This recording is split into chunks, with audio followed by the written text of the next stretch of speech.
The stars had always called to humanity. For thousands of years, people looked up at the night sky and wondered what was out there. They built telescopes. They sent rockets. They dreamed of meeting other beings among the stars. In the year 2147, humanity finally answered that call. The first faster-than-light ship, the Horizon, broke through the barriers of physics and emerged in a distant star system. What the crew found changed everything. They were not alone. They had never been alone. The galaxy was full of life. Thousands of species had built civilizations across millions of worlds. They had cities that floated in the clouds of gas giants. They had stations that orbited black holes. They had empires that stretched across entire arms of the Milky Way. And they had been watching Earth for a very long time. The Galactic Concord sent its representatives to meet humanity within days of the Horizon's arrival. The Concord was old. It had existed for 50,000 years, guiding the development of younger species and maintaining peace among the stars. 4,000 different species called themselves members. They had rules. They had traditions. They had ways of doing things that had worked for longer than human civilization had existed. The aliens who came to Earth were polite. They were welcoming. They spoke of friendship and cooperation and mutual benefit. But Admiral, who was just a young officer at the time, noticed something in their eyes, something that looked very much like fear. The Concord had studied humanity. They had watched Earth's history unfold through long-range sensors and hidden probes. They had seen the wars. They had seen the weapons. They had seen how quickly humans went from stone tools to nuclear bombs. What took other species 100,000 years, humans had done in 10,000. This terrified them. The Concord offered humanity membership, but there were conditions. They called it developmental oversight. Humans would limit the size of their warships. They would stop certain kinds of weapons research. They would allow Concord observers to monitor their military activities. In exchange, humanity would gain access to galactic trade, alien technologies, and the protection of the Concord's laws. Earth's leaders discussed the offer for months. Some wanted to refuse. They saw it as an insult, a leash put on a dog that might bite. Others saw it as wisdom. Humanity was new to the galaxy. They were surrounded by species with technologies far beyond their own. Starting a conflict would be foolish. In the end, they accepted. The Treaty of Saul was signed in 2149. Humanity became the member of the Galactic Concord. 200 years passed. Admiral was an old woman now. Her hair had turned white and her face carried the lines of a long life. But her eyes were still sharp and her mind was still quick. She stood on the observation deck of Earth's primary orbital station, looking down at the blue and green planet below. So much had changed. Human colonies now existed on dozens of worlds. Human ships carried goods between star systems. Human doctors worked in alien hospitals, and human engineers helped build structures on planets their grandparents had never heard of. Humanity had become respected members of galactic society. But knew the truth. She knew what lay beneath the surface. "Admiral," said a voice behind her. She turned to see Captain, her aide, approaching with a tablet in his hand. The monthly report from Project Prometheus.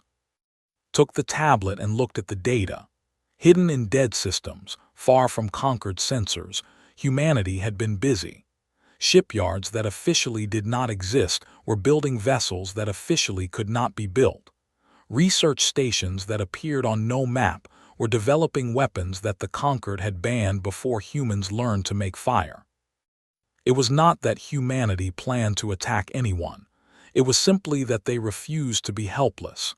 The galaxy was dangerous. The Concord's rules offered protection, but protection could fail.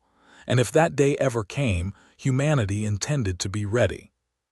"The new dreadnought designs are ahead of schedule," reported.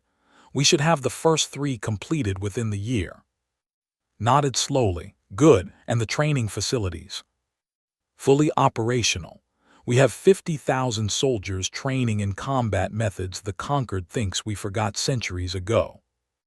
Handed the tablet back. She looked out at the stars again. Somewhere out there, other species went about their lives, thinking of humans as clever but harmless, useful, tame. They had seen humanity at its best for 200 years. They had no idea what humanity was capable of at its worst. "Do you ever wonder if we're wrong?" asked quietly. "Building all of this in secret, preparing for a war that might never come." Was silent for a long moment. Then she spoke, her voice soft but firm. "When I was young, I read about a time called the Cold War. Two human nations pointed enough weapons at each other to destroy the world many times over. People asked the same question then. Why build weapons you hope never to use? Why prepare for destruction?" She turned to face. "The answer is simple. We prepare not because we want war, but because we want peace. True peace comes from strength, not weakness. The conquered thinks they have tamed us. They think their rules and restrictions have made us safe. But safety is an illusion. The only real safety is the ability to defend yourself." Nodded slowly. He had heard this philosophy before. All members of Project Prometheus understood it. They hoped they would never need to use what they were building, but they built it anyway. Far across the galaxy, in a region of space the conquered called the Outer Reaches, something was stirring. The Dominion had been expanding for 6 centuries. They were a warrior species, tall and powerful, with scales like armor and teeth like knives. They had conquered over 200 worlds, enslaving or destroying any species that stood in their way. The conquered had tried to stop them once, long ago. The war had lasted 50 years and cost millions of lives. In the end, both sides had agreed to a border. The conquered would not interfere with and would not attack conquered space. But borders are just lines on a map, and they were hungry for more. High Warlord Rand stood on the bridge of his flagship, looking at a holographic display of the galaxy. His claws tapped against the arm of his command chair as he studied the map. The conquered was vast, but it was also soft. Most of its member species had not fought a real war in thousands of years. They had forgotten what it meant to struggle, to fight, to conquer. "Tell me about the humans," Rand said to his intelligence officer. The officer pulled up data on the display. Images of human worlds appeared, ships, soldiers, cities. "They are a young species, my lord, members of the conquered for only 200 of their years. They have shown themselves to be clever and adaptable, good traders, skilled engineers. Their military is small and restricted by conquered treaties." Rand studied the images and their history before they joined the conquered. The officer hesitated. "Violent, my lord, very violent. They fought many wars among themselves, but that was long ago. The conquered has domesticated them." Rand made a sound that might have been a laugh. "Domesticated? Yes, that is what the conquered does. They take species with fire in their blood and teach them to be peaceful. They think this makes the galaxy safer, but it only makes it weaker." He pointed to a world on the edge of conquered space, a human colony called 4. It was an agricultural world far from Earth, with a population of 8 million. "This world," Rand said, "it is close to our border. It would make a good test." The officer looked uncertain. "My lord, attacking a conquered world would break the treaty. The conquered might respond." Rand turned to face his officer. His eyes were cold and hard. "The conquered will talk. They will send diplomats and make speeches. By the time they decide to act, we will have already won. That is the weakness of democracy. That is the weakness of peace." He turned back to the display. "Prepare the fleet. We move within the month." On Earth, life continued as normal. People went to work. Children went to school. Ships came and went from the orbital stations. Most humans had never heard of the Dominion. It was far away, and the conquered's borders had held for centuries. But some people were watching. Some people always watched. In a secure facility beneath the mountains of what was once called Switzerland, A group of analysts monitored thousands of data streams from across the galaxy. They tracked ship movements. They listened to communications. They looked for patterns that others might miss. Lieutenant Sarah was one of these analysts. She was young, barely 30, but she had a gift for seeing connections that others overlooked. She had been watching them for months. Something about their behavior worried her. "Admiral," she said into her communicator, "I think you need to see this." An hour later, Admiral stood beside, looking at the data she had compiled. Ship movements near the border, supply convoys heading to staging areas, increased communications between military commanders. "They're preparing for something," said. "The patterns match pre-invasion movements we've seen in historical records." "Study the data carefully. Do we know the target?" "Not with certainty, but based on their positioning," pulled up a map. A red circle appeared around a single world. 4. Felt her heart grow cold. 8 million people, families, children, farmers who had never held a weapon in their lives. "Have you reported this to the Conquered?" she asked. "Yes, Admiral, they said they would. Look into it." His voice carried a note of frustration. "They don't believe they would break the treaty. They think I'm overreacting." Was silent for a long moment. She had dealt with the Conquered for decades. She knew how they operated. They were not evil. They were not stupid. But they were slow. They believed in process and procedure. They thought that talking could solve any problem. Sometimes talking was not enough. "Increase monitoring of the border," ordered. "I want updates every hour. And send a message to the Prometheus Command. Tell them to begin quiet preparations." Looked at her with wide eyes. "Admiral, are we?" "We are preparing for the worst," said quietly. "I hope I am wrong. I hope the Conquered is right and they will not attack. But if they do, we will not be caught helpless." She walked toward the door, then stopped and looked back at. "You did good work, Lieutenant. Keep watching.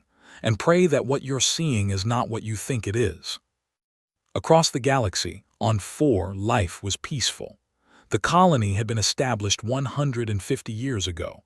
It was a farming world, covered in vast fields of crops that helped feed dozens of other human colonies. The people there lived simple lives.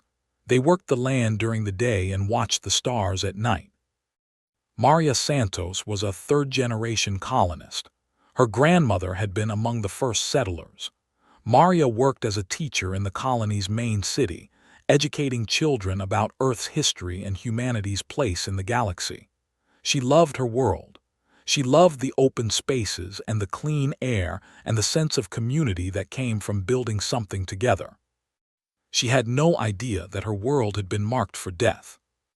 On the last day of peace, Maria stood in her classroom and talked to her students about the galactic Conquered. She told them about the different species humanity had met. She showed them pictures of alien worlds and alien cities. The children asked questions, curious and excited about the universe beyond their sky. "Teacher," one boy asked, "are there bad aliens? Aliens who want to hurt us?"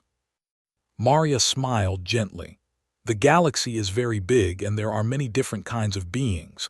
Some are friendly and some are not. But that's why we have the Conquered.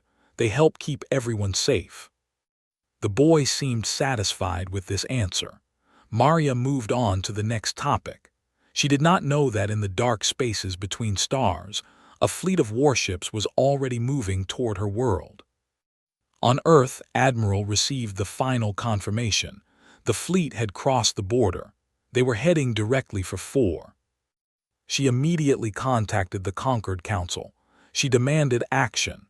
She pleaded for them to send ships to warn the colony to do something. The council promised to discuss the matter. Ended the communication and sat in silence. She thought about the 8 million people on 4. She thought about the children in the schools and the farmers in the fields. She thought about what was coming for them. And she thought about the ships hidden in dead systems, the weapons that waited in secret, the soldiers who trained for wars the Conquered thought impossible. She had spent her entire career building something she hoped would never be used. Now she wondered if that hope had been foolish all along. Her communicator buzzed. It was a message from Project Prometheus Command, a single question. "What are your orders?" Looked out her window at the stars. Somewhere out there, the fleet was closing in on innocent people. Somewhere out there, diplomats were still talking while lives hung in the balance. She typed her response slowly, carefully. "Wait, watch, be ready." It was not the order she wanted to give, but it was the only order she could give. Not yet. Not until the galaxy understood what was at stake. Not until everyone saw what the Concord's peace really meant. The waiting was the hardest part. In the halls of the Concord's great assembly, representatives from thousands of species debated the movement. Some called it a training exercise. Some called it a mistake. Some suggested sending a diplomatic mission to clarify intentions. Hien, a being who had led the Concord for 3 centuries, listened to the debates with patience. He was old and wise and had seen many crises come and go. The galaxy was vast, and conflicts arose constantly. The key was to remain calm, to talk, to find solutions that satisfied everyone. "We should not overreact," he said to the assembly. "They have maintained the treaty for 600 years. One fleet movement does not mean war. Let us send envoys. Let us discuss. Let us find peace." The assembly murmured in agreement. This was the Concord way. This had always been the Concord way. Far away, the fleet entered the system. They did not send envoys. They did not discuss. They did not look for peace. They simply opened fire. Maria Santos was walking home from school when the sky turned to fire. She looked up and saw streaks of light falling from the heavens. At first, she thought they were meteors. Then she saw the city center explode. She never saw what killed her. None of them did. The bombardment was efficient and thorough. Within 72 hours, every city on 4 was ash. Every farm was burning. Every man, woman, and child was dead. 8 million people, gone in 3 days. When the news reached Earth, Admiral sat alone in her office. She did not cry. She did not scream. She simply sat and stared at the report, reading the numbers over and over again. 8 million dead, 8 million. And the Concord had done nothing. Her communicator buzzed. It was a message from the United Earth Council. They wanted to meet. They wanted to discuss the response. Stood slowly. She straightened her uniform. She looked at herself in the mirror and saw an old woman who had spent her life preparing for something terrible. That something had finally arrived. She walked to the door and paused. She thought about the choice that lay ahead. The choice between restraint and rage. The choice between what humanity had shown the galaxy and what humanity truly was. For 200 years, they had worn a mask. They had played the role of peaceful traders and gentle engineers. They had convinced the galaxy that they were tame. That mask was about to come off. And the galaxy would finally see what was underneath. The news spread across human space like wildfire. Within hours, every human colony knew what had happened at 4. 8 million dead, an entire world destroyed, children burned in their schools, families turned to ash in their homes. The oldest human settlement outside the Sol system, wiped from existence in 3 days. On Earth, people gathered in the streets. They watched the news on massive screens in city squares. They saw the images of the burning world. They saw the ships in orbit, firing again and again until nothing remained but glass and stone. No one spoke. The silence was worse than screaming. Ambassador Wei stood in his office in Geneva, watching the same images. His hands trembled slightly as he held a glass of water. He had been a diplomat for 40 years. He had spent his life believing in peace, in negotiation, in the power of words to solve problems. Now he looked at the ashes of 8 million people and felt something break inside him. His assistant entered quietly. "Ambassador, the Concord Council has requested your presence. They want to discuss the incident." Wei set down his glass. His hands had stopped trembling. The incident, he repeated. His voice was flat. They call the murder of 8 million people an incident. Sir, the council. Tell them I will be there. Wei turned to face his assistant. His eyes were different now, harder, colder. And tell them to prepare for a discussion they will never forget. The Concord Assembly Hall was the largest structure in the galaxy. Built on a station that orbited a neutral star, it could hold representatives from all 4,000 member species. Today, it was packed. News of the 4 attack had spread through the galaxy. Everyone wanted to see how the Concord would respond. Hyan opened the session with words of sympathy. "We grieve with our human friends," he said, his translated voice echoing through the hall. "This unprovoked attack is a tragedy that affects us all. The Concord condemns this action in the strongest possible terms."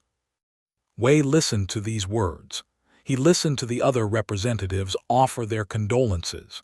He listened to proposals for diplomatic missions and peace talks and economic sanctions. He listened for 2 hours, and with each passing minute, his heart grew colder. Finally, it was his turn to speak. Wei walked to the central platform. He stood alone under the light, facing thousands of alien faces. He thought about Maria Santos, the teacher who had died in her classroom. He thought about the children who had asked about bad aliens. He thought about all the people who had trusted the Concord to keep them safe. "Thank you for your kind words," Wei began. His voice was calm, too calm. "Thank you for your sympathy. Thank you for your condemnation. Thank you for your proposals and your plans and your discussions." He paused and looked around the hall. "Now let me tell you what your kind words are worth. Nothing. Less than nothing. Your sympathy will not bring back the dead. Your condemnation will not stop your proposals are just noise, sounds that make you feel better while innocent people burn." The hall fell silent. No one had ever spoken to the Concord this way. "For 200 years, humanity followed your rules," Wei continued. "We limited our ships. We restricted our weapons. We let your observers watch our every move. We did this because you promised us protection. You promised us that the Concord's laws would keep us safe."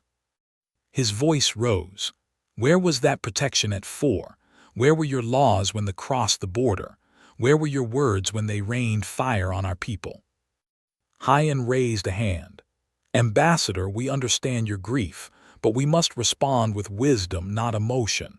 The Concord has procedures." "Procedures?" Wei's voice cracked like a whip. 8 million people are dead because of your procedures. 8 million people waited for help that never came. 8 million people trusted you, and you let them die. He stepped closer to the council's platform. "I am not here to ask for your sympathy. I am here to request authorization for a military response. Real response. Not patrols at the border. Not diplomatic missions. I am requesting permission to pursue thee and ensure they can never do this again." The hall erupted in murmurs. Representatives turned to each other, speaking in 100 different languages. The idea of military action was almost unthinkable. The Concord had not authorized offensive operations in thousands of years. And waited for the noise to die down. Then he spoke, his voice gentle but firm. "Ambassador, we share your desire for justice, but we must consider the consequences. A military response could lead to wider conflict. It could destabilize the entire region. The Concord's role is to maintain peace, not to start wars." "They started the war," Wei said. "They attacked our people. They broke the treaty. What more must they do before you act?" "We will act," and assured him. "We will send envoys we will demand explanations. We will seek a peaceful resolution." "Peaceful resolution," Wei laughed. It was not a happy sound. "You want to talk to the creatures who burned our children. You want to negotiate with the monsters who destroyed our world." "Ambassador, please." "No," Wei's voice cut through the hall like a blade. "I will not listen to more excuses. I came here to give you one chance to stand with us, one chance to prove that the Concord means something." He looked around the hall at the thousands of alien faces. Some looked sympathetic, some looked uncomfortable, most looked like they wanted this unpleasant scene to end. "I see your answer in your eyes," Wei said quietly. "You will talk, you will wait, you will hope the problem goes away. That is what you have always done. That is what you will always do." He straightened his back and spoke his next words clearly. "Then hear this. I am transmitting a message to every species in the Conquered, every world, every station, every ship. This message comes not from me, but from all of humanity." He pressed a button on his communicator. Throughout the hall, screens flickered to life. The same message appeared in every known language. Wei read the words aloud. "For 200 years, we showed you who we wanted to be. You are about to meet who we actually are. This is your only warning." The hall fell silent and leaned forward. "Ambassador, what does this mean?"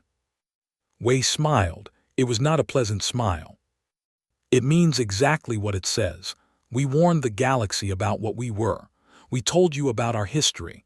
We showed you our past. You looked at our wars and our weapons and our capacity for destruction, and you were afraid. That fear was wise." He began walking toward the exit. "We accepted your restrictions because we wanted peace. We hid our strength because we hoped we would never need it. We became what you wanted us to be: merchants, engineers, doctors, diplomats. Useful, harmless, tame." He reached the door and turned back. "You took that for weakness. You thought you had changed us. You thought the wolf had become a dog." His eyes swept across the assembly. "You were wrong. The wolf was just waiting, and now you have given us a reason to stop waiting." "Ambassador," and called out, "what are you planning? What will humanity do?" Wei paused. For a moment, something like sadness crossed his face. "I told you, this is your only warning. What happens next, you brought upon yourselves." He walked out. The doors closed behind him. The hall remained silent for a long, long time.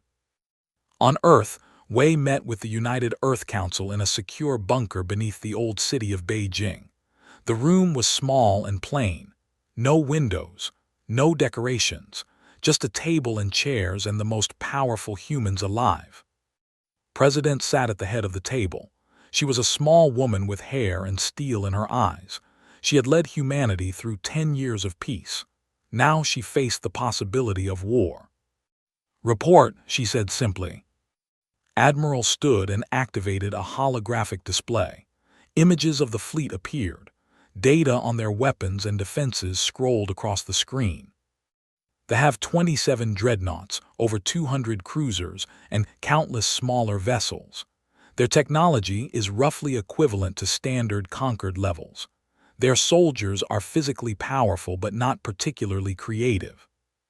"And our forces?" asked. Changed the display. New images appeared. Ships unlike anything the Conquered had ever seen. Project Prometheus has been active for 112 years. We have 400 combat-ready vessels hidden in dead systems throughout human space. Each one is more powerful than anything they possess. We also have ground forces trained in methods the Conquered believes we abandoned centuries ago." She paused. "If we release these forces, we will destroy there is no question about that. The question is what happens after." General Stone, commander of Earth's official military forces, spoke up. "The Conquered will not stand by while we wage war. They may try to stop us."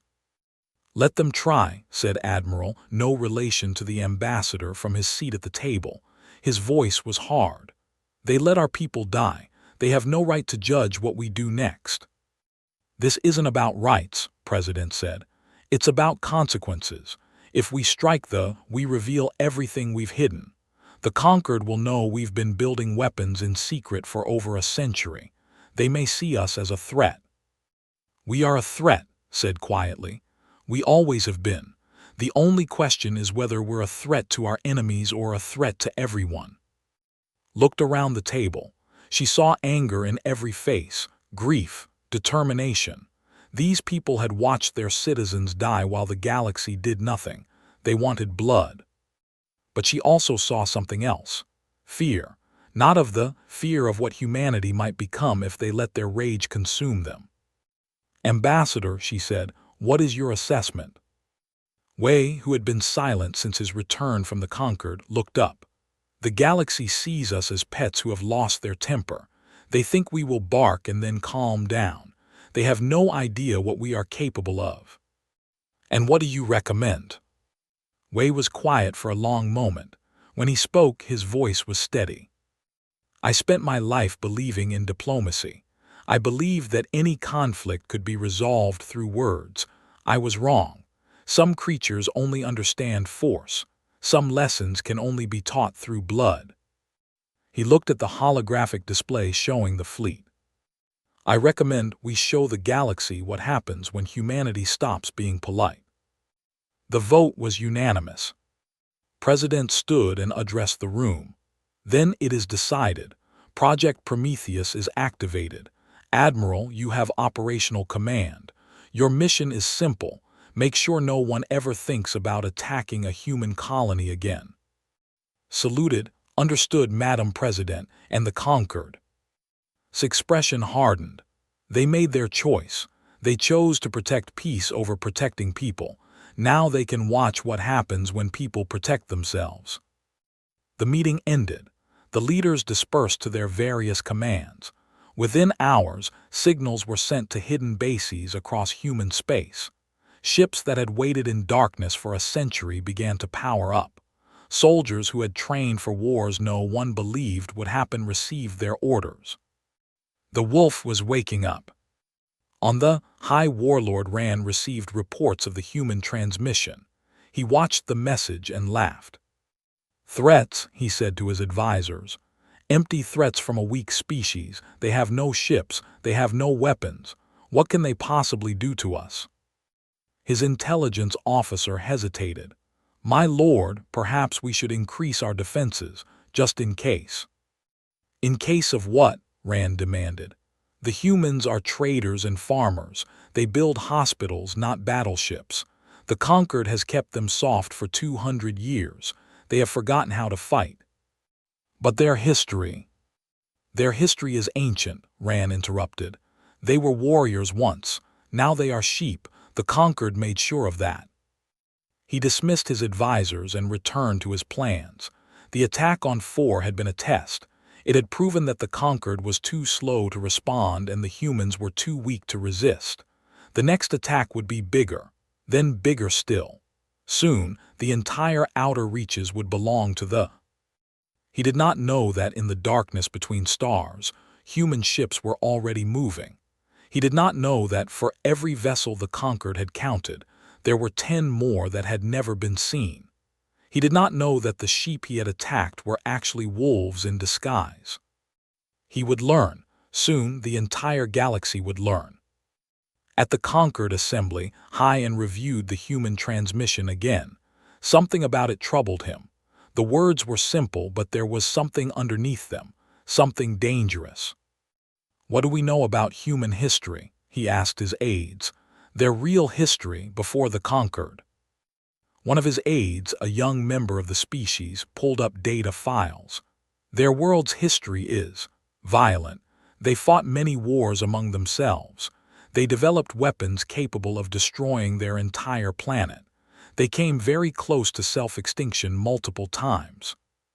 And after they joined the Conquered, they have been peaceful, model citizens. They accepted all our restrictions without complaint." And studied the data. Something still bothered him. A species that violent did not simply become peaceful overnight. A predator did not turn into prey because someone asked nicely. "Have there been any reports of unusual human activity, hidden facilities, secret projects?" The aide checked the records. "Nothing confirmed. There have been rumors over the years. Unexplained energy signatures in remote systems. Ships that seemed larger than their registered specifications, but nothing we could verify." And felt a chill run through his body. It was a sensation he had not experienced in centuries. It took him a moment to recognize it. Fear. Send a message to the humans, he said slowly. Tell them the conquered wishes to discuss their response to the attack. Tell them we are willing to authorize limited defensive actions. Limited defensive actions. Yes, they may protect their remaining colonies. They may patrol their own space. But they must not they must not cross into territory. They must not. He stopped. On his screen, a new report was appearing. Strange energy signatures detected near the border. Multiple contacts. The number kept rising. 50 contacts, 100, 200, 300. And stared at the screen. What are those? The aide's face went pale. They appear to be ships, human ships, but we have no records of any vessels of this type. They seem to have come from nowhere. 400 contacts, still rising. The humans only have 30 registered military vessels, the aide whispered. Where did these come from? And watched the numbers climb. He thought about the human transmission, the warning, the words that had seemed like empty threats. We showed you who we wanted to be. You are about to meet who we actually are. Now he understood. Now he saw the truth. The conquered had not tamed humanity. They had only convinced humanity to pretend to be tame. And now the pretending was over. Send the message anyway, and said quietly. Ask them to show restraint. Beg them if you have to. The aide rushed to comply, but already knew it was too late. The humans had warned the galaxy. The galaxy had not listened. And now the galaxy would pay the price for its arrogance. The galaxy did not take the warning seriously. This was, perhaps, the greatest mistake in its 50,000-year history. Hyan tried to convince the other council members that something dangerous was happening. He showed them the sensor data. He showed them the ships appearing from nowhere. He told them about the human transmission and the cold fire in Ambassador Wei's eyes. They did not listen. Humans are an emotional species, said of the Moravian Collective. They have suffered a tragedy and now they are making threats. It is understandable but meaningless. In time, they will calm down. Those ships, and began, are probably old freighters with modified signatures, interrupted of the Empire. The humans are trying to look stronger than they are. It is a common tactic among young species. We have monitored human space for 2 centuries, added of the unified worlds. They have 32 military vessels. 32. Even if they have hidden a few more, what difference could it make? They have hundreds of warships. And wanted to argue more, but he could see it was pointless. The council had decided what they wanted to believe, and no evidence would change their minds. They had kept peace in the galaxy for 50,000 years. They could not imagine a situation they could not control.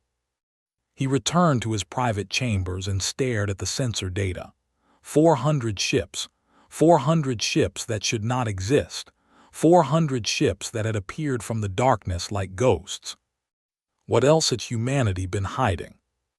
Far away, the Dominion received the human warning with laughter. High Warlord Rand played the transmission for his commanders, and they mocked every word. Who we actually are, one commander repeated, his fanged mouth twisted in amusement. Who are they? Doctors, farmers. Perhaps they will heal us to death. The chamber filled with laughter. Rand smiled and raised his clawed hand for silence. The humans have made a mistake, he said.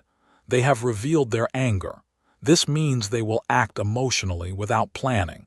It will make them easy to defeat. What of the ships our scouts detected? Asked another commander. The ones near our border. Bluffs, Rand said confidently. Cargo vessels with weapons strapped on. The humans have no real military. The conquered made sure of that. He turned to the holographic display showing the galaxy. We will not wait for them to act. We will strike first. Target their nearest colonies. Destroy 3 or 4 more worlds. Show them and the galaxy that they cannot be threatened. And if the conquered objects, the conquered will do what they always do. Talk, debate, pass resolutions. By the time they decide to act, human space will be ours. Rand's eyes gleamed with hunger. Prepare the fleet. We attack in 3 days. The orders went out. Ships began moving toward the border. The greatest war machine in the outer reaches was mobilizing for what they believed would be an easy victory. They could not have been more wrong. In human space, Admiral stood on the bridge of the UES Prometheus. The ship was enormous, larger than anything the Conquered had ever seen a human build. It bristled with weapons that the galaxy believed impossible, and it was just one of 400. "Status report," she ordered. Captain consulted his displays. "All ships report ready, Admiral. Fleet is in position. The don't know we're here." Nodded slowly. She looked at the tactical display showing the enemy fleet's position. They were moving toward human space, confident in their superiority. They had no idea what was waiting for them. "Any word from the Conquered?" she asked. Hyan sent a message requesting that we show restraint. He also asked where our ships came from, allowed himself a small smile. I don't think he expected an answer. "He won't get one, not yet," studied the display. "What about Earth? Any new orders from the Council?" "Just one, Admiral." Handed her a tablet with a message from President. Read the message. It was short, just 2 words. "No mercy." She handed the tablet back. Her face showed no emotion, but inside she felt something stirring, something old and dark and powerful, something humans had tried to bury for centuries. War had been part of humanity since the beginning. They had fought each other over land and resources and beliefs. They had invented weapons of terrible destruction. They had killed billions of their own kind in conflicts that served no purpose except pride. When they joined the Conquered, humans thought they had left that part of themselves behind. They thought they had evolved beyond the need for violence. They were wrong. The violence had not disappeared. It had just been waiting for a reason to emerge. Now it had that reason, 8 million reasons to be exact. "Signal the fleet," said. "Prepare to engage." Across human space, something else was happening, something the Conquered had not anticipated. In the colony cities and orbital stations, humans were changing. They stopped going to work. They gathered in public spaces and watched the news together. They talked about the dead, about what it meant to be human. Old books were being read again. Old films were being watched. Stories of human history that had been almost forgotten were being shared from parent to child. The stories of Thermopylae and Stalingrad, the stories of Normandy, and the stories of ordinary people who became warriors when their homes were threatened.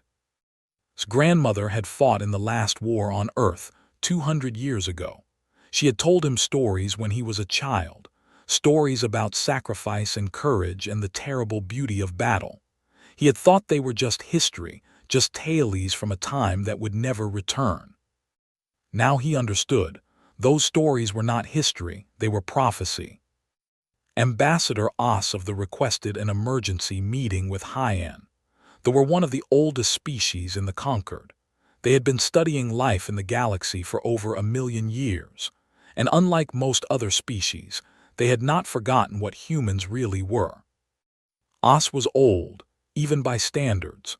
Her bioluminescent skin flickered with patterns of anxiety and concern as she entered N's chamber.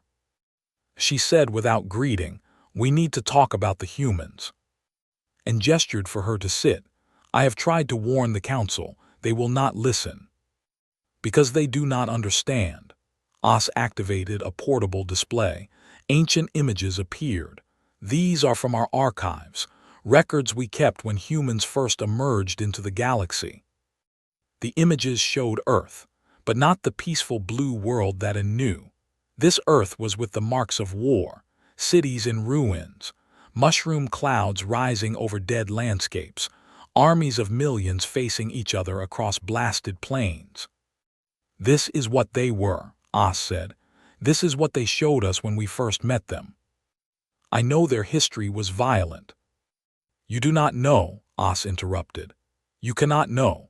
No species in the conquered has a history like this. Humans nearly destroyed themselves not once, not twice, but 17 times. 17 times they came to the edge of extinction through their own wars, and each time they pulled back at the last moment. She changed the images. Now they showed weapons, strange, terrible weapons that made blood run cold. This is a nuclear weapon. Humans invented it 300 years before they achieved spaceflight. A single one of these can destroy a city of millions. At their peak, humans had enough nuclear weapons to destroy their entire planet several hundred times over. And stared at the images. Why would they build such things? Because they could, because they were afraid of each other, because destruction is easy for them, as easy as breathing. As's skin flickered with patterns of deep worry. But that is not the worst part. The worst part is that they kept these weapons for over 400 years. They lived with the knowledge that they could end their own existence at any moment, and they did not use them. That sounds like wisdom, and said.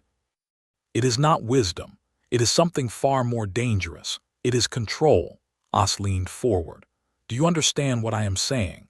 Humans are capable of the most terrible violence in the galaxy. They have proven this again and again throughout their history. But they have also proven that they can hold that violence in check. They can build weapons of apocalypse and choose not to use them. They can feel rage beyond anything we can imagine and still act with calculation. She pointed at the images from human history. This is what the conquered saw when humans emerged.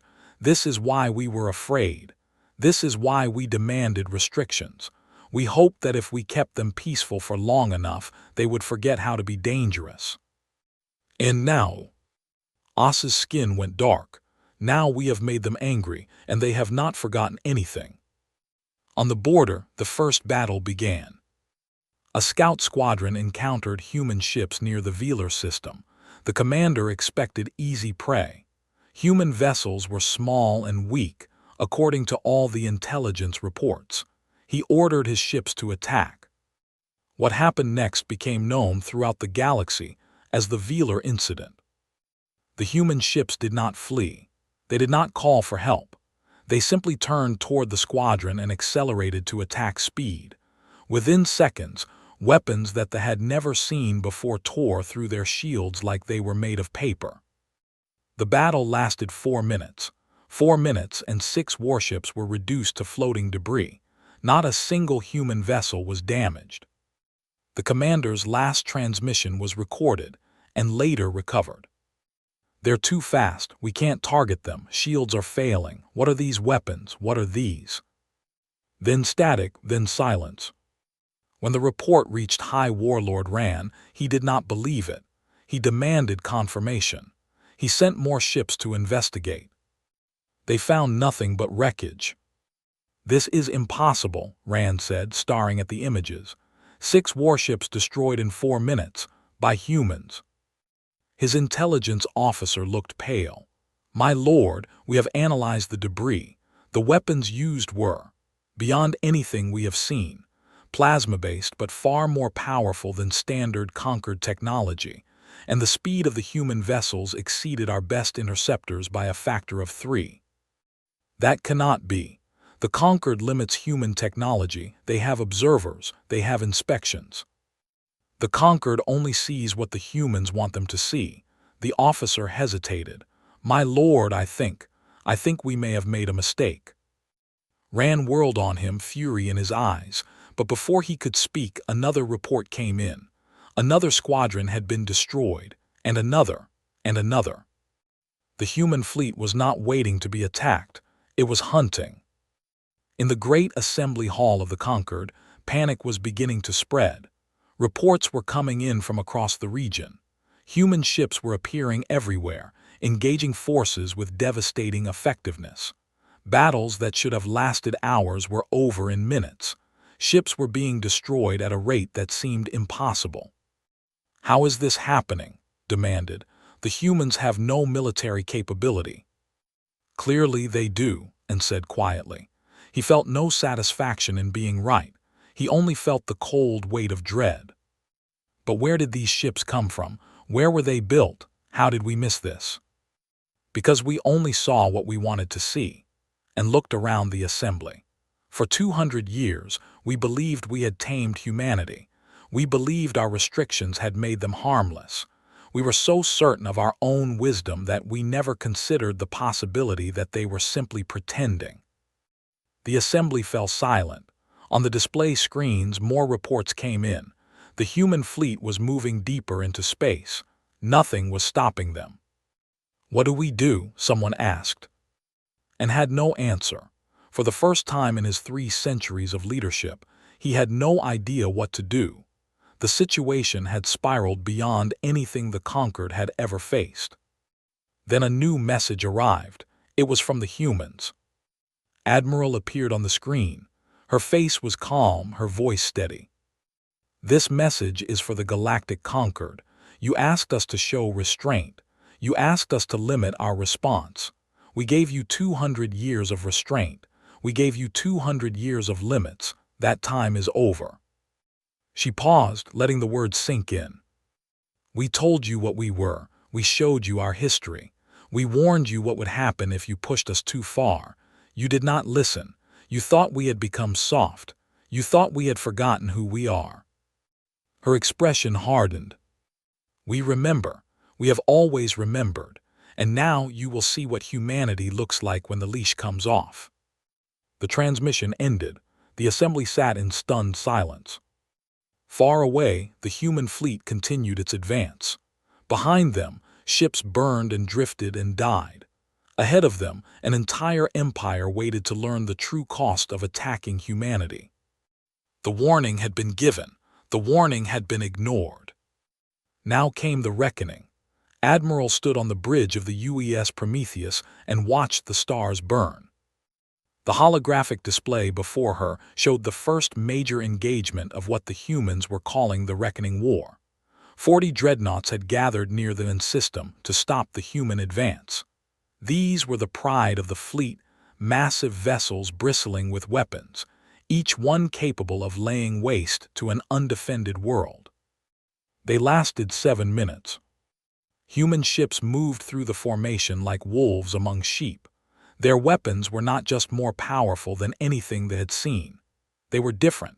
Plasma beams that curved around shields, kinetic rounds that accelerated to relativistic speeds, electronic warfare systems that turned enemy ships' own computers against them. The commanders screamed orders into their communicators. Their ships fired everything they had at the human vessels. Most shots missed entirely, unable to track targets that moved faster than their sensors could follow. The few shots that landed barely scratched the human shields. Then it was over. 40 dreadnoughts reduced to burning wreckage. 3,000 dead in less time than it took to brew a cup of coffee. Captain approached with a damage report. "Admiral, our casualties are 0. 4 ships report minor shield damage, all combat ready."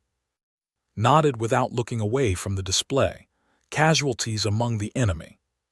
"Total, ma'am. No survivors detected." Something flickered in his eyes. Sadness, regret, whatever it was, she pushed it down. "Signal the fleet. Maintain advance speed.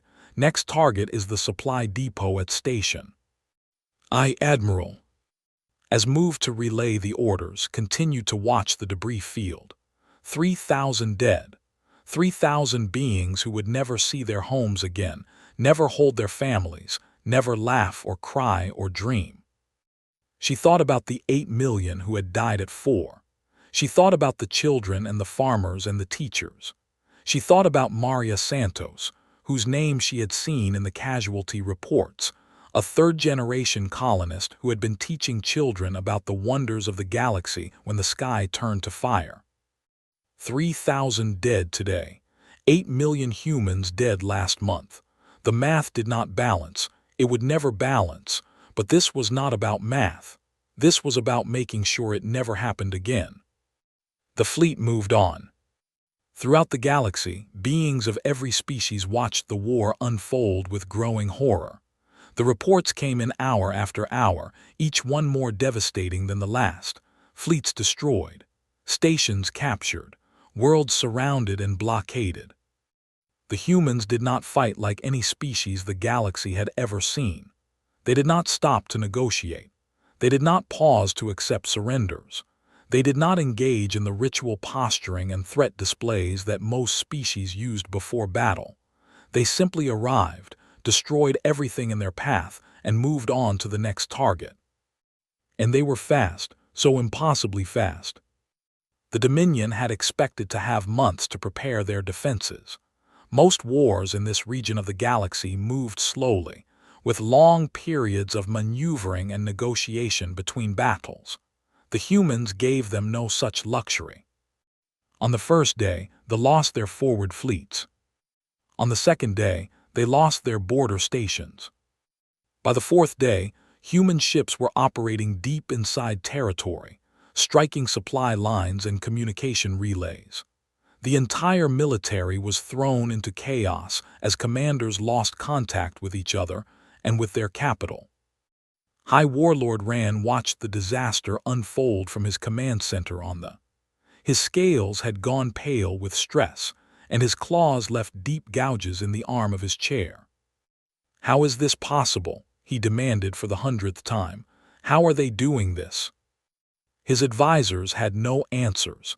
Everything they thought they knew about humans was wrong. The peaceful traders and gentle engineers had become something else entirely, something terrifying.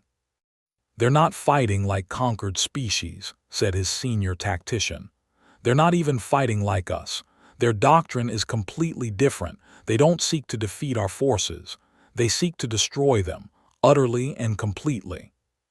"What kind of species thinks like this?" "Their kind." The tactician pulled up historical data on his display. "I've been studying their past. Their wars were not like our wars. When they fought to win at any cost. They would destroy cities to save cities. They would burn their own lands to deny them to enemies.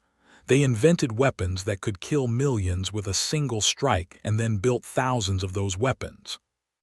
Rand stared at the data, and the conquered thought they could make such a species peaceful. The conquered thought they could make them obedient. There is a difference. A communications officer interrupted. "My lord, we've received a transmission from the human fleet." The display flickered and Admiral's face appeared. She looked tired, dark circles under her eyes, lines of stress around her mouth, but her voice was steady and cold. "High Warlord Rand, you have seen what we can do. Your fleets are destroyed, your supply lines are cut, your worlds are surrounded. This war is over. All that remains is how it ends." Rand leaned forward. "What are your terms?" "Unconditional surrender, immediate cessation of all military activity, disbandment of your fleet, war crimes trials for those responsible for the attack on 4. Paused. "And a formal apology to the families of the 8 million people your forces murdered." "And if I refuse?" His expression did not change. "Then we continue. We take your worlds one by one. We destroy your military completely. And when we reach we show you what humans do to those who harm our people." Rand felt his heart racing. He thought about the reports from his commanders, the desperate calls for help that went unanswered, the ships that vanished from his displays one by one, the growing darkness as system after system went silent. "You would commit genocide?" he asked. "You would destroy an entire species?" "We would do what is necessary." His voice held no anger, no hatred, just cold certainty. "You killed 8 million of our people. You burned our children in their schools. You showed us no mercy. Why should we show you any?" The transmission ended. Rand sat in silence, surrounded by advisors who had no advice left to give. On the 7th day, the human fleet reached the core systems. 12 major worlds, the heart of the Dominion, found themselves surrounded by ships that had crossed 1,000 light years in less than a week. The conquered assembly watched in horror. This was beyond anything they had imagined. A species they had considered controlled, managed, tamed was carving through one of the galaxy's most powerful empires like a knife through water. Hyan sent message after message to the human command.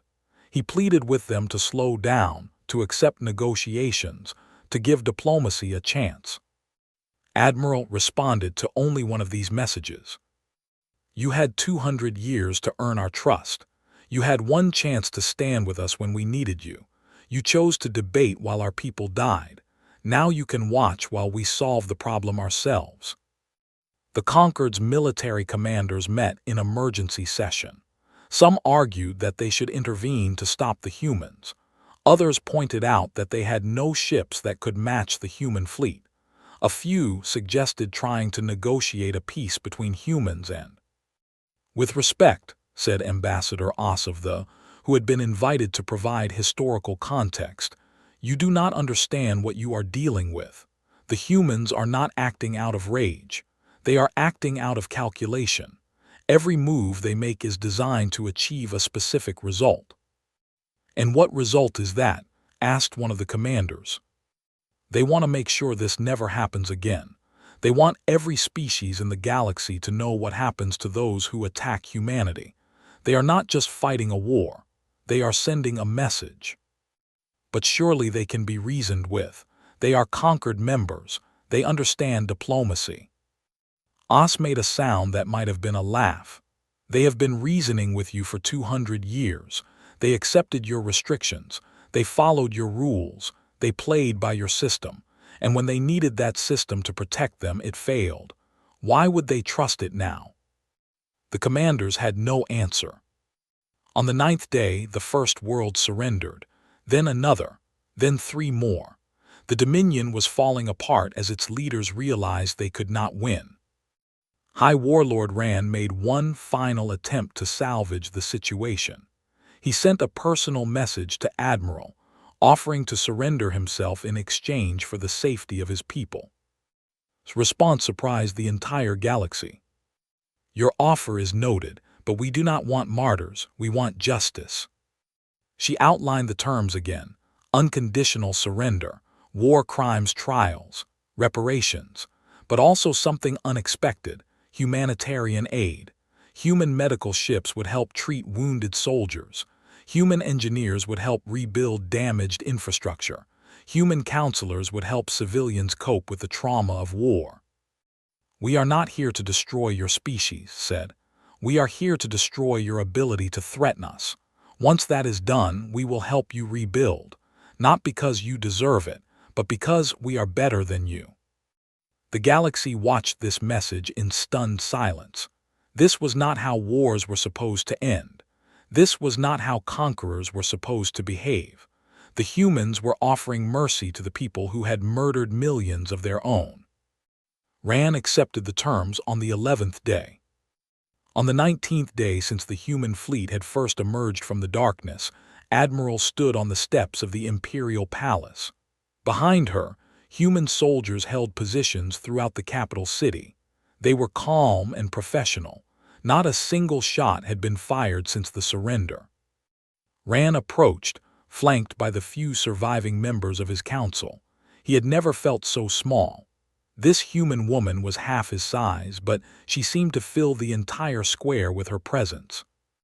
High Warlord said, "You are surrendering your forces unconditionally." "I am." "You accept responsibility for the attack on 4. Rand hesitated.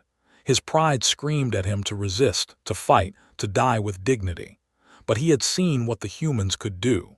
He had watched his entire empire crumble in less than 3 weeks. There was no dignity in fighting an enemy you could not possibly defeat. "I accept responsibility." Studied him for a long moment, then she nodded. "Your war crimes trial will be fair. Your people will not be harmed if they cooperate. We are not here to destroy the. We are here to ensure that no ever threatens humanity again." She turned to address the watching galaxy. Cameras from 100 species broadcast her words across millions of worlds. "Let this be a lesson. Humanity did not want this war. We spent 200 years proving that we could be peaceful. We built hospitals. We saved lives. We helped those in need. We showed the galaxy who we wanted to be." Her voice hardened. But we never forgot who we actually are. We are the species that survived 17 extinction events caused by our own wars. We are the species that lived for 4 centuries with weapons capable of destroying our entire planet. We are the species that can feel rage beyond anything you can imagine and still choose restraint. She looked directly into the cameras. They chose to attack us. They chose to murder 8 million innocent people. They thought we were weak because we had chosen peace. They were wrong. We chose peace because we knew what we were capable of if we chose war. She gestured at the conquered capital around her. Now you all know, remember this. Remember what happens when you push humanity too far. We gave the galaxy a warning. The galaxy did not listen. This is what not listening costs. The transmission ended.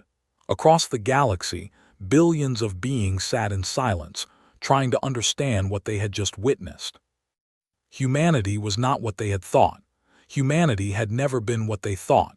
The peaceful traders and gentle engineers were still there, but underneath something else lurked, something ancient and powerful and terrible. The wolf had shown its teeth, and the galaxy would never see humanity the same way again. The conquered assembly had never been so full. Representatives from all 4,000 member species had come, many traveling for weeks to reach the neutral station. Every seat was taken. Every corridor was packed. The galaxy wanted to see what would happen next. Ambassador Wei walked through the great doors and felt thousands of eyes turned toward him. Some of those eyes held fear. Some held anger. A few held something that might have been respect. He ignored them all and walked to the central platform. Hyan rose to greet him. The ancient leader looked tired. The past few weeks had aged him more than the previous century.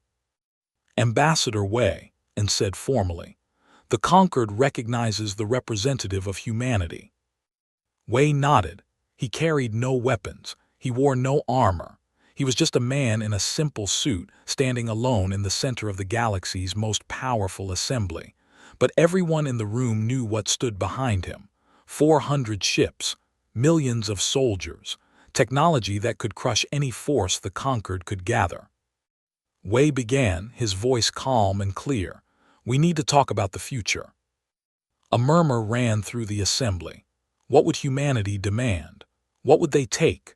Would they seek revenge against the conquered for failing to protect 4? Would they try to conquer the galaxy now that everyone knew their true power? For the past 19 days, humanity has been at war, Wei continued. We did not start that war. We did not want it. But when our people were murdered, when 8 million innocent lives were taken, we had no choice but to respond. He paused, letting the words settle. The Dominion has surrendered unconditionally. Their military has been disbanded. Their leaders will face trials for their crimes. The threat they pose to humanity and to the galaxy has been eliminated. "And what now?" called out. "What does humanity want from us?" Wei turned to face the Moravian representative.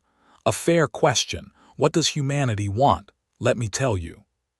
He activated a holographic display. Images appeared showing the secret human fleet, the hidden shipyards, the weapons that had destroyed the. For 112 years, humanity has been hiding these capabilities. We built them in secret because we knew that someday, somehow, someone would threaten our people. We did not trust the conquered to protect us, so we prepared to protect ourselves. The assembly buzzed with shocked whispers. 112 years. That meant humans had started building their hidden military less than a century after joining the conquered. They had never truly trusted the galaxy's protection. "We could use these weapons to conquer," Wei said. "We could demand tribute from every species. We could establish an empire that would make them look like children playing at war. Some in the human government have suggested exactly this." He let that statement hang in the air. "But that is not who we want to be. Conquest is easy. Destruction is easy. Any species can learn to kill. The real challenge is building something better than what came before." Wei deactivated the display of weapons and replaced it with something else. blueprints, technical specifications, medical formulas, agricultural techniques. This is what we are offering the conquered, all of it freely, without conditions. The assembly fell silent. They had expected demands. They had expected threats. They had not expected this. These are technologies humanity developed over the past 2 centuries, Wei explained. Propulsion systems that are 3 times more efficient than anything the conquered uses. Medical treatments that can cure diseases your doctors call incurable. Agricultural methods that can turn barren worlds into gardens. He gestured at the vast display of knowledge. We could have used these technologies to give ourselves an advantage. Instead, we are giving them to everyone, because we believe the galaxy will be better if everyone prospers, not just humanity. Hyan found his voice. Ambassador, this is unexpected. What do you want in return? Several things, Wei said. First, the developmental oversight program ends today. Humanity will build what we choose. We will go where we choose. We will defend ourselves as we see fit. No more restrictions. No more observers. No more pretending we are something we are not.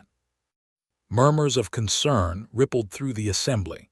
A humanity without restrictions was a terrifying thought. Second, Wei continued, we want a seat on the High Council, not as guests, not as junior members, as equals. Our voice will be heard on every major decision. And nodded slowly. That seems reasonable. Third, and this is the most important, we want an alliance. A real alliance, not the conquered's current system of mutual promises and slow responses. We want a military partnership that can respond to threats quickly and effectively. Understood, you want us to give you control of our militaries. No, Wei said firmly. We want to work together. Human ships will help patrol conquered borders. Human soldiers will help defend conquered worlds. In return, other species will contribute what they can to our common defense. He looked around the assembly. The galaxy is dangerous, though we're not the worst thing out there. There are threats beyond the outer reaches that the conquered has been ignoring because you were too afraid to face them. Humanity is not afraid. We will face those threats, but we would rather face them with allies at our side than alone. And stepped forward. Ambassador, I must ask, after everything that has happened, why would humanity want to be our ally? We failed you. We let your people die while we debated and delayed. Why offer us partnership instead of punishment? Wei was quiet for a long moment. When he spoke, his voice was softer. Because vengeance is not justice. Because destroying the guilty does not bring back the innocent. Because we spent 200 years showing the galaxy who we wanted to be, and despite everything that has happened, that is still who we want to be. He looked at In with something that might have been compassion. You kept us on a leash because you feared what we might become. That was your mistake. You should have looked at what might threaten us all and been grateful that we would be there to face it. He turned back to the assembly. We could be your conquerors. We could be your masters. We have proven we have the power. But power without purpose is just destruction. We would rather be your partners. We would rather build something worth protecting. Wei spread his hands. This is our offer. Alliance instead of empire. Partnership instead of domination. A future where humanity and the conquered stand together against whatever darkness waits in the spaces between stars. He paused. You have seen what we do to those who harm our people. Now imagine what we do for those we call friends. The assembly erupted in debate. Species that had feared humans now considered whether to embrace them. Species that had dismissed humans now reconsidered everything they thought they knew. The galaxy was changing, and everyone could feel it. The vote, when it came, was nearly unanimous. The conquered accepted humanity's offer. 10 years passed. The galaxy was different now. Human ships patrolled alongside conquered vessels, their presence a reminder that the old ways had changed. Human engineers worked on 100 worlds, solving problems that had stumped other species for. Human soldiers stood guard at the borders, watching the darkness beyond. The Dominion was gone. In its place was a new government, one that had chosen to join the conquered rather than oppose it. The war crimes trials had been completed. Those responsible for 4 had been judged. Justice had been served.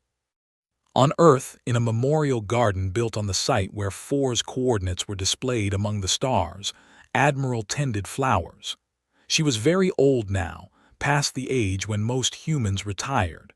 But she found peace in this simple work, caring for plants brought from dozens of worlds. She heard footsteps approaching.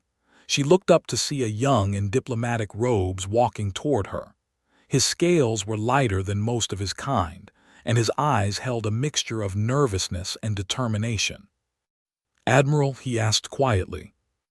"Just now," she said. "I retired 5 years ago."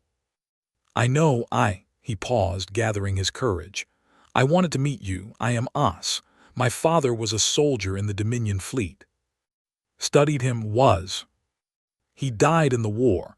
His ship was destroyed on the 7th day." As looked down at his feet. "I was young when it happened. I grew up hating humanity for taking my father from me. And now I have learned more. I have studied what happened. I know what my people did it for. I know why humanity responded as they did." He looked up, meeting her eyes. "I still miss my father. I always will.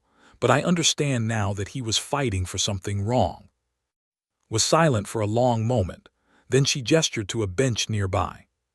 "Sit with me." They sat together in the garden, surrounded by flowers from Earth and Prime and a dozen other worlds. The air smelled of life and growth. "I think about the war every day," said softly. "I think about the people we killed, 3,000 in the first battle, 20,000 in the next, hundreds of thousands by the end." She looked at the young. "Your father was one of them. I gave the orders that killed him." As nodded slowly. "I know." "Does that make you angry?" "Sometimes." He considered the question. "But I also know that if my people had not attacked 4, the war would never have happened. We started it. Humanity finished it. I cannot blame you for defending your people." Nodded. "That is wise. Wiser than I was at your age." They sat in silence for a while, watching the flowers sway in the gentle breeze. "May I ask you something?" As said eventually. "Of course." "In the war, when you were winning, when you could have destroyed us completely, why did you stop? Your weapons, your soldiers, everything you had. We were helpless. Why did you offer mercy instead of extinction?" Thought about the question. She had asked herself the same thing many times over the years. "Because restraint is not weakness," she said finally. "It is the hardest kind of strength. Destruction is easy. Any species can learn to kill. The real test is knowing when to stop and choosing to build something better from the ashes." She reached out and touched a flower with delicate petals. It was a species that had nearly gone extinct during the war. Human botanists had helped restore it. "We warned the galaxy about what we could be, but we never forgot what we wanted to be. We wanted to be builders, not destroyers, healers, not killers, friends, not conquerors." She looked at As. "Your species gave us a reason to kill. We had to choose whether we would let that reason define us or whether we would define ourselves. And you chose mercy." "We chose hope," corrected. "Mercy is what you show to the defeated. Hope is what you offer to the future. We showed mercy to the because we hoped that someday we would not be enemies anymore. And here you are, 10 years later, sitting in a garden on Earth, talking with the woman who killed your father." She smiled sadly. "I am not proud of what I did in the war. I did what was necessary, but necessary is not the same as good. Every life we took was a tragedy. Every ship we destroyed was full of people who had families and dreams and hopes of their own. I carry that weight every day." She looked up at the sky, where the stars were beginning to appear. "But I am proud of what humanity did after the war. We could have become monsters. We could have let our rage consume us. Instead, we chose to be better. Not because it was easy, because it was right. Oz followed her gaze to the stars. Somewhere up there, human and ships flew together, patrolling the borders, watching for threats. "Thank you," he said quietly. "For what?" "For stopping, for giving my people a chance to be something other than what we were." He looked at her. "And for talking to me, I was not sure you would." Smiled. "I have learned that the most important conversations are often the hardest ones to have." They sat together as darkness fell and the stars came out. In the garden around them, flowers from 100 worlds bloomed together in the cool night air. Far above, a human battleship passed through the system on patrol. Its captain, a young woman named Maria Santos, named after a teacher who had died at 4, looked down at Earth and thought about the stories her grandmother used to tell. Stories about a simple farming colony where people lived in peace and watched the stars at night. 4 was gone. Nothing could bring it back, but its memory lived on, not as a wound but as a promise. A promise that humanity would protect its own. A promise that mercy and strength could exist together. A promise that the galaxy could be better than it was. The ship continued on its way, joining vessels from a dozen species in the endless patrol. Together, they watched the darkness. Together, they guarded the light. And somewhere in that vast darkness, something ancient and terrible stirred. It had watched the young species called humanity with interest. It had seen their war. It had seen their mercy. It had seen what they could do when they stopped pretending to be tame. It would wait, it was patient. But it knew, as it had always known, that eventually it would have to face these humans. And for the first time in 1 billion years, it wondered if it might lose. The galaxy had been warned. The galaxy had learned. And humanity had taken its place not as pets or threats, but as something the universe had not seen in a very long time. Partners, protectors, hope. This was who they had always wanted to be. And now, at last, the galaxy could see it too. The stars burned on as they always had, but their light seemed a little brighter now, knowing that humanity was watching over them. 8 million lives had been lost at 4. Their sacrifice would never be forgotten, but from their ashes something new had grown, something stronger, something better. A galaxy united, a humanity unchained, a future worth fighting for. And in the memorial garden on Earth, an old woman and a young alien sat together in peace, surrounded by flowers that should never have bloomed, on a world that should never have known such friendship. This was what restraint had earned. This was what mercy had built. This was what hope had made possible. This was humanity's gift to the galaxy. And it was only the beginning.